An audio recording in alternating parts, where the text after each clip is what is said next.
Download करें जनमत Haryana app. Punjab में तो बीजेपी देखो नाम मात्र है। कोई पंजाब में अगर आप ये कहो, वैसे तो वो भी कहेंगे कि अपराध बढ़ाएंगे, कैप्टन अमरिंदर सिंह भी कहेंगे, लेकिन वहाँ कांग्रेस और आप पार्टी और अकाली दल ने भी उभार आया है। वीरेंद्र सिंह के तेवरों में तल्खी अभी भी बरकरार है। एक महीने से ज्यादा वक्त से ज्यादा शांत रहने के बावजूद वो अपनी पार्टी बीजेपी पर निशाना साधने का कोई भी मौका चूक नहीं रहे हैं। सार्वजनिक मंचों पर वो बीजेपी सरकार की कमियों को खुलकर जाहिर कर रहे हैं। अब सबसे बड़ा सवाल ये है कि वीरेंद्र ऐसा क्यों कर रहे हैं? क्या वो अपने लिए नए राजनीतिक विकल्प की तलाश कर रहे हैं? क्या वो पार्टी पर दबाव बनाने के लिए ऐसा कर रहे हैं? वैसे भी वीरेंद्र को प्रदेश की राजनीति का ट्रेजेडी किंग कहा जाता है। कांग्रेस में रहते हुए वो सीएम पद के दावेदार रहे, लेकिन बन नहीं पाए। भूपेंद्र सिंह हुड्डा की सरकार के दौरान अपनी अनदेखी से नाराज होते हुए उन्होंने कांग्रेस को अलविदा कह दिया और बीजेपी में शामिल हो गए। बीजेपी ने उन्हें सम्मान भी दिया और मोदी सरकार पार्ट 1 में वो मंत्री भी बन गए, लेकिन बाद में वो ना तो अपनी राज्यसभा की सदस्यता को बरकरार रख पाए और ना ही अपने सांसद बेटे ब्रजेंद्र को केंद्र में मंत्री बनवा पाए। वीरेंद्र को पूरी उम्मीद थी कि पिछले साल जुलाई में हुए मोदी सरकार के मंत्रिमंडल विस्तार में ब्रजेंद्र को भी जगह मिलेगी, लेकिन ऐसा नहीं हुआ। अपने नेतृत्व वाले सर छोटूराम मंच के जरिए प्रेशर पॉलिटिक्स करते रहे, लेकिन कोई ज्यादा फायदा नहीं मिल पाया। पिछले साल अप्रैल में दिल्ली के मुख्यमंत्री अरविंद केजरीवाल की किसान महापंचायत हुई थी, जिसका वीरेंद्र के नेतृत्व वाले सर छोटूराम मंच ने समर्थन किया था। इसके बाद आम आदमी पार्टी के राज्यसभा सांसद के साथ वीरेंद्र समर्थकों ने मंच भी साझा किया, जिसके बाद से ये कहा जाने लगा कि वीरेंद्र आम आदमी पार्टी के करीब आ रहे हैं। वीरेंद्र ने प्रदेश की राजनीति में सबसे बड़ा धमाका पिछले साल 25 सितंबर को किया, जब इनेलो द्वारा आयोजित सम्मान दिवस रैली में वीरेंद्र शामिल हुए थे। वीरेंद्र खुलकर किसान आंदोलन का समर्थन और कृषि कानूनों का विरोध करते रहे। 1 जनवरी को उचाना में आयोजित हुए नववर्ष मिलन समारोह में वीरेंद्र ने ये कहा भी था कि उन्होंने राजनीति से संन्यास नहीं लिया है और खुद को किसानों का हितैषी बताने में कोई कोर कसर भी बाकी नहीं रखी थी। शनिवार को रोहतक में सर छोटूराम जयंती के मौके पर रोहतक में कार्यक्रम हुआ, जहां वीरेंद्र तो आए ही थे, महन से निर्दलीय विधायक बलराज कुंडू भी शामिल हुए। वहां पर अपने एक बयान से वीरेंद्र ने सबको चौंका दिया। यूपी की योगी आदित्यनाथ के नेतृत्व वाली यूपी की बीजेपी सरकार पर तो सवाल उठाए ही, पंजाब में भी उसकी उपस्थिति को नाम मात्र का बता दिया।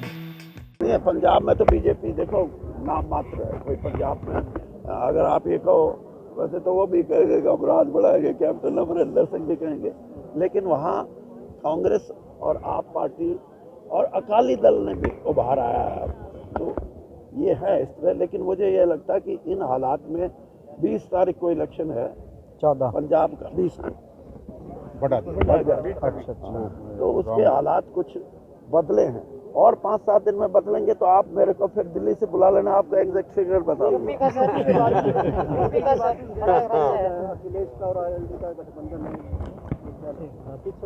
देखिए, गठबंधन तो इन्होंने पिछली बार भी किया था, उसमें तो मायावती जी भी थी और सारे ही दल थे, कांग्रेस भी थी। अब की बार का गठबंधन तो ठीक है, लेकिन लोग कितने दुखी हैं प्रेजेंट गवर्नमेंट से जो उनकी वहाँ यूपी में है, उसका नाप तोल अभी जारी है। और यूपी के बारे में मैं ये कह सकता हूँ कि यूपी में, पश्चिम यूपी में जो किसान आंदोलन है, उसका भी बहुत बड़ा प्रभाव पड़ेगा इलेक्शन पे। 5 राज्यों के विधानसभा चुनाव पर बीजेपी की संभावनाओं पर दिया वीरेंद्र का बयान निश्चित ही सवाल खड़ा करता है कि क्या अब उन्होंने बिल्कुल ही बीजेपी से अलग होने का मन बना लिया है। भले ही वीरेंद्र फिलहाल बीजेपी से अलग होने पर कुछ भी न बोल पा रहे हों, इसके लिए वो 10 मार्च तक का इंतजार कर रहे हों, जब 5 राज्यों के विधानसभा चुनाव के नतीजे आएंगे। अगर पंजाब में आम आदमी पार्टी की सरकार बनती या फिर बीजेपी अगर यूपी में हार जाती है, तो वो बड़ा फैसला ले सकते हैं। वो भी स्थिति देखने लायक होगी कि अगर पंजाब में आम आदमी पार्टी की सरकार बन जाती है और यूपी में बीजेपी अपनी सरकार बचा ले जाती है। दूसरी तरफ मेघालय के गवर्नर सत्यपाल मलिक भी केंद्र की मोदी सरकार पर मुखर रहे हैं। किसान आंदोलन को लेकर लगातार वो मोदी सरकार को घेरते रहे हैं और बीजेपी के लिए असहज स्थिति खड़ी करते रहे हैं। दिल्ली के अलग अलग बॉर्डर्स से किसानों की वापसी के बाद भी वो शांत नहीं हुए और साल की शुरुआत में ही चरखी दादरी में आयोजित एक कार्यक्रम में प्रधानमंत्री नरेंद्र मोदी को घमंडी तक बता दिया था।